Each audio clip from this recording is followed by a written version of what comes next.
Alors, partie entre Yannick Gozzoli et Tigran Garamian. Donc c'était une partie très importante car il menait le tournoi avec un demi-point d'avance. Alors, l'ouverture, donc ça a été ce qu'on appelle une défense semi-tarache, donc employée notamment par Kramnik à haut niveau. Alors, on va voir la première position que j'ai sélectionnée.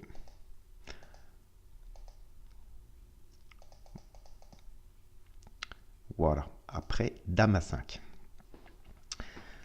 Alors ici, Tigran a joué Tour FC8 qui est le bon coup avec la séquence suivante. Donc Tour prend C8. Et ici, il a pris que la tour. Très bien, Tour prend C8. Les blancs gagnent le pion A7. Mais il a démontré de manière magistrale que les noirs vont avoir une sérieuse compensation. Ici, Dame B4, le bon coup. Avec le petit piège suivant, si les blancs veulent faire une enfilade avec tour B1 pour gagner le fou B7, eh ben, Dame prend B1, fou prend B1, tour C1 échec, cavalier E1 forcé, Dame prend, tour prend E1, pardon, et les blancs se font mater. Donc sur Dame prend B4, Yannick a joué Dame A1, sur quoi il y a eu tour C3. Donc ce qu'on peut voir dans cette position-là, c'est que les noirs, en effet, ont un pion de moins. Mais toutes les pièces noires sont au maximum de leur activité. La tour, la dame, le fou, le cavalier. Et le problème des blancs, c'est que s'ils veulent, parce qu'il y a un problème pour protéger ces pions, s'ils veulent pousser E5 par exemple, ben ça donne la case D5. Et le fou devient très fort et le cavalier en D5 est un monstre. Voilà. Il y a eu encore il y a eu l'échange des dames. Et je vous montre juste la position finale. Voilà. Dans cette position-là, donc les joueurs ont décidé de partager le point. Parce qu'en effet, c'est ce que je vous disais avant, hein, les blancs ne peuvent plus progresser dans cette position-là. Voilà. La tour là est trop active, le fou et le cavalier sont hyper actifs et on ne peut plus progresser. Voilà. D'ailleurs, c'est amusant parce que l'ordinateur donne une évaluation à 0, c'est-à-dire il comprend ça aussi. Voilà pour cette partie. Donc ça veut dire que demain, c'est ces deux joueurs-là, au minimum, Yannick et Garamian seront en tête pour le championnat. On verra s'il y en a d'autres qui vont les rejoindre.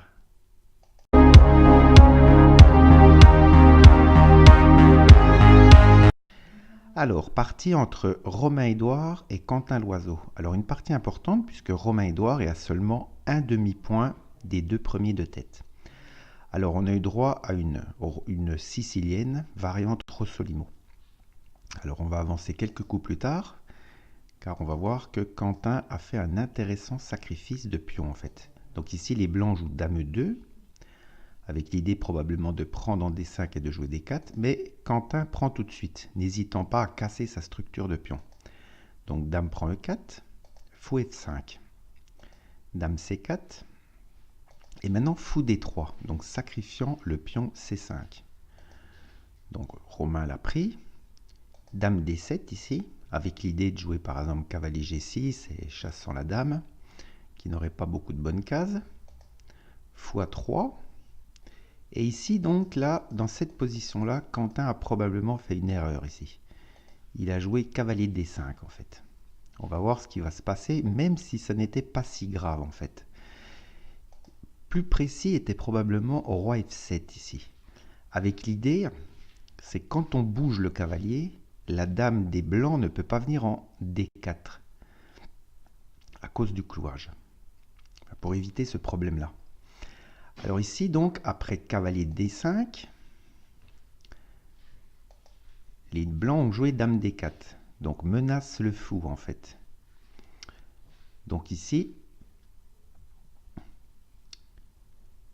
fou prend F1, fou prend F8. Et ici, il a joué fou F5 dans la partie. Bon, qui a l'air un coup totalement normal. Hein.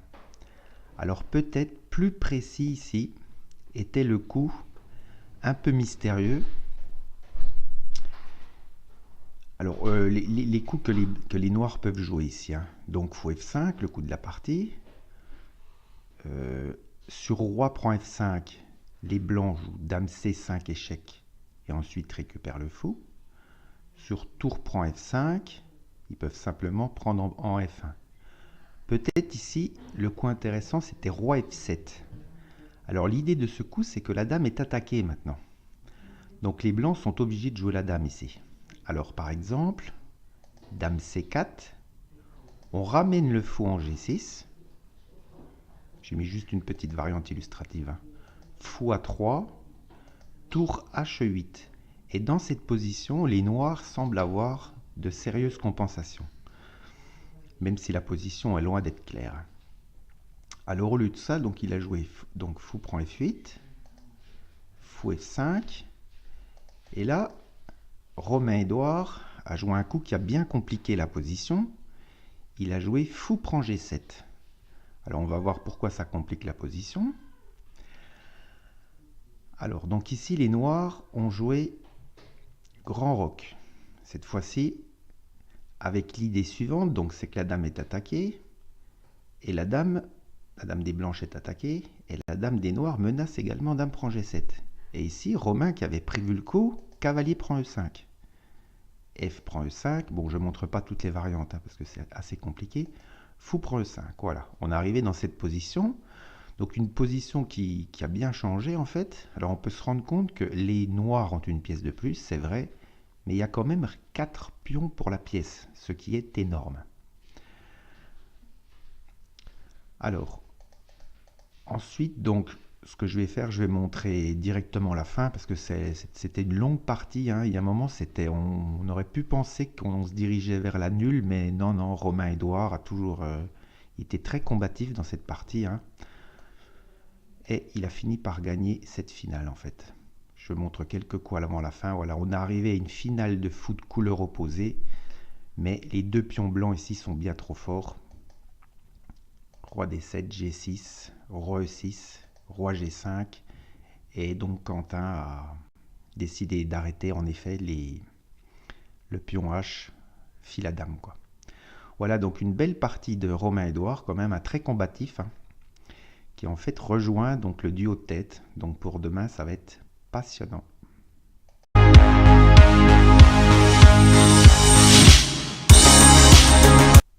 Alors, partie entre Laurent Fraissinet et Christian Bauer. Alors, à noter que Laurent Fraissinet est à 1 point des premiers. Alors, on a eu droit à une défense française de Christian Bauer. Et je vais vous montrer la position qui me paraît intéressante. En fait, où Laurent Fraissinet a probablement loupé quelque chose. Alors, dans cette position-là, les blancs ont un pion de moins. Il a sacrifié le pion en C2 bien avant dans la partie, mais les blancs ont des grosses compensations. Pression sur la colonne H, la paire de fous, les cases noires sont faibles. Et voyons voir quelques coups de la partie. Donc ici, Christian a joué H5, sur quoi les blancs ont répondu tour G1. Alors plus fort était G prend H5. Tour prend H5 est pratiquement forcé parce que sinon il y a les tours qui arrivent avec échec. On voit bien que c'est très dangereux. Tour H5. Et ici, il n'a probablement pas vu le sacrifice, le pseudo-sacrifice, je devrais dire. Cavalier prend G6.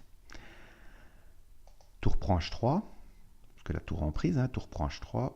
Cavalier prend G6.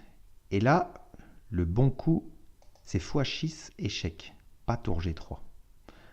Alors maintenant, les noirs n'ont pas beaucoup le choix ici. Alors, ils ont plusieurs cases de fit avec leur roi, mais s'ils veulent toujours protéger leur cavalier, ils sont obligés d'aller en H7.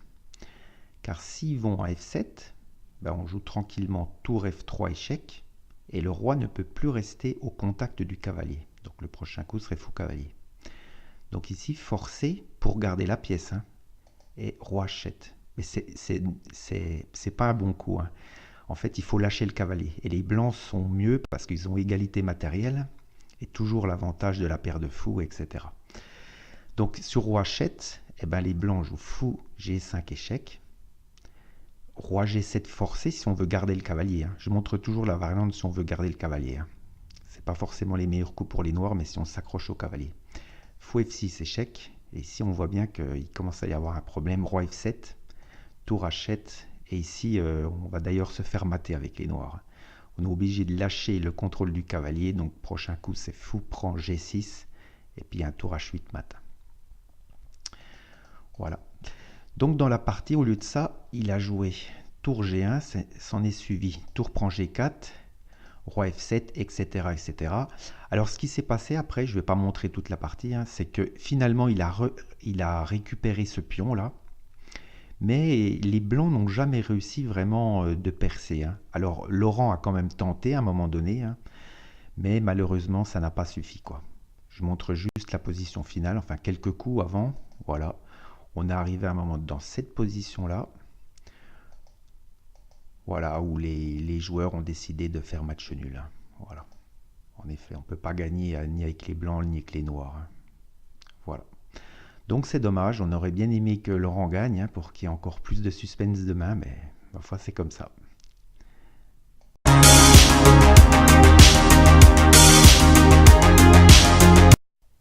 Alors, partie entre Étienne Bacrot et Jean-Pierre Leroux. Alors Étienne a perdu hier, donc il fallait absolument qu'il gagne cette partie pour avoir une chance de toujours terminer premier, parce qu'il a un point des premiers. Alors on a eu droit à une défense Petrov. Alors la position qui me paraît intéressante arrive après le 35e coup. Voilà, c'est pas tout à fait si, c'est quelques coups après. Voilà, donc cette égalité matérielle, les blancs ont un léger avantage dû à leur pion ici, là. Et le cavalier est rivé à la défense du pion. Alors dans cette position, les noirs ont joué A6, qui est le bon coup, cavalier D7, et là Jean-Pierre Leroux a joué fou D6. Bon. Après fou D6, apparemment c'est pas encore catastrophique, mais les blancs ont encore plus d'avantages. Il fallait probablement jouer fou B4 tout de suite pour s'en prendre en pion A5. Alors voyons voir quelques variantes.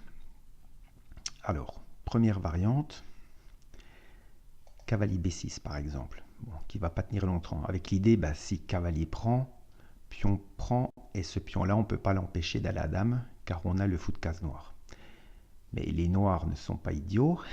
Ils jouent ici cavalier E7, tranquillement, remenace le pion A5, forçant cavalier C4 pratiquement, parce que si on perd ce pion, je ne vois pas bien comment les blancs vont pouvoir gagner. Cavalier C4, cavalier C6, on s'en reprend au pion. Et ici, après fou B6, F5, objectivement, là, je ne vois pas comment les blancs arrivent à progresser. On va emmener le roi. Et dès qu'on va bouger le fou, enfin dès que le fou ne protégera plus le pion, le cavalier, on s'en prend ce pion. Donc ça semble complètement égal ici. Alors si les blancs, bien évidemment, ne jouent pas cavalier B6, mais jouent fou B6, tout de suite. Toujours avec la même idée, on ne peut pas prendre le fou, car le pion file la dame. Il faudrait donner le fou. Alors ici, les noirs jouent tranquillement cavalier D6. L'idée, c'est de venir en C4 pour attaquer deux fois ce pion ici, hein, en fait. Alors ici, par exemple, et ici, ben, c'est difficile, en fait, de parer cette menace. Alors, par exemple, sur cavalier C4, eh ben, on peut jouer tranquillement cavalier ici. Et on va prendre le pion ici en force. Alors, si les blancs essayent cavalier F6 échec, qui est quelque chose qui est intéressant aussi, avec dans l'idée, si roi F8, ben, on commence par prendre un pion ici. Mais ici, les noirs peuvent jouer tranquillement roi G7 ici. Alors, par exemple, fou D4, ça semble logique pour essayer de faire une découverte mortelle. Menace quand même cavalier échec ici, là, hein, qui fait quand même beaucoup de mal. Ben, dans cette position, les noirs, en fait, jouent tranquillement cavalier B5. Et ici, deux petites variantes. Alors, si cavalier D5, échec s'en prend au fou B4, ben les noirs prennent notre fou ici. Cavalier prend le fou là, attaquant le pion au passage, mais cavalier B3, et on voit bien que si cavalier prend A6, cavalier prend A5, c'est nul. Et si cavalier C5, pour protéger le pion, bah, cavalier C6, pardon, bah, cavalier C5, et Les noirs tiennent facilement cette finale. Alors l'autre variante, c'était sur cavalier D5. Non, pardon, cavalier D5, donc on l'a vu. C'est si les blancs jouent fou B2, avec l'idée de garder la menace ici. Dans cette position-là, les noirs prennent tranquillement le pion A5. Et en fait, il n'y a pas de découverte mortelle en fait. Sur n'importe quel échec, on peut jouer roi F8. Voilà. Donc ça semblait tenir assez facilement pour Jean-Pierre Leroux. Alors c'est vrai, bon, avec un ordinateur, c'est facile de dire ça, hein. Quand on est devant l'échiquier, quand on voit une batterie comme ça peut faire un petit peu peur, hein. Certainement aussi le facteur temps a dû jouer. Alors ce qui s'est passé après dans la partie, alors je ne vais pas montrer toute la fin, hein. Je vais montrer peut-être quelques coups. Fou B6, donc c'est passé fou D6, bon, centralisation du roi, F5, cavalier C5. Voilà, ici ça semblait encore égal d'après les analyses de l'ordinateur. Et ici en fait c'est là qu'il a fait la faute, c'est-à-dire il a fait fou prend C5. Fou prend C5. Et le problème ici des noirs c'est le suivant, c'est que le cavalier là est complètement dominé par le fou. Voilà. Alors on va juste voir la position finale, hein. Bon, l'analyse de cette finale sera intéressante, mais je fais des résumés, je ne fais pas l'analyse complète. La position finale est quand même relativement jolie. Je montre quelques coups avant la fin, voilà, on est arrivé dans cette position-là. Alors ici, le problème des noirs, c'est qu'ils jouent avec une pièce de moins. Le cavalier là n'a plus de case. Donc voilà, il y a eu quelques coups, hein, mais on voit rapidement que c'est fini, quoi, hein.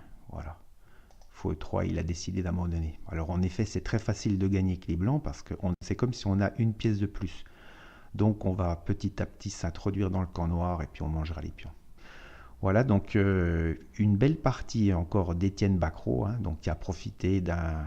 Son adversaire n'a pas défendu au mieux, hein, mais bon, c'est un peu le style d'Étienne, hein, il torture son adversaire pendant toute la partie et puis il profite de la moindre erreur, quoi. Voilà, donc peut-être que... Donc il a un demi-point seulement des premiers. Donc demain, s'il gagne, si tous les premiers font match nul, eh bien, il a encore une chance. Voilà, merci.